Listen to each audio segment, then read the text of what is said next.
Sherry, if you think you had an inevitable challenge, try summarizing talks that go from Mauritania, Namibia, to Ethiopia, to Sri Lanka. But I do have the advantage I don't have a PowerPoint. I guess if you want a common theme, there's probably one common theme you can get out of these talks. It's nutrition is too important to leave to nutritionists. Now that sounds undiplomatic, so let me try a second time. Nutrition is too important to leave nutritionists isolated. Does that get us better? Okay, or turning this around, community development and emergency response is too important to leave nutritionists out. So we want to look at integrated programs. Let me give, I'm not going to take long, I'm going to let everyone else talk. But let me just take one piece of analysis that I think summarizes this issue of integrated approaches. The Lancet series that came out last year took an analysis of the 10 most securely known best practices in nutrition-specific interventions and said, what if we scaled them up to cover 90% of the malnourished population? They said if we did that, it would eliminate stunting by 20%. Only 20%. Now this is appreciable and it's well appreciated, but it's not where anybody in this room, I think, wants to stop.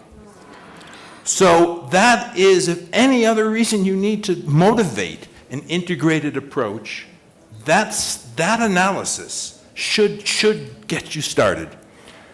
But there's a problem. Our colleagues here were candid about some of the problems, stop and go, sustainability, scaling up. But we have a lot of experience with integrated programs. I mean, integrated nutrition was being promoted, multi-sectoral approaches, before I was even in grad school. Let's not get to details here on when that was.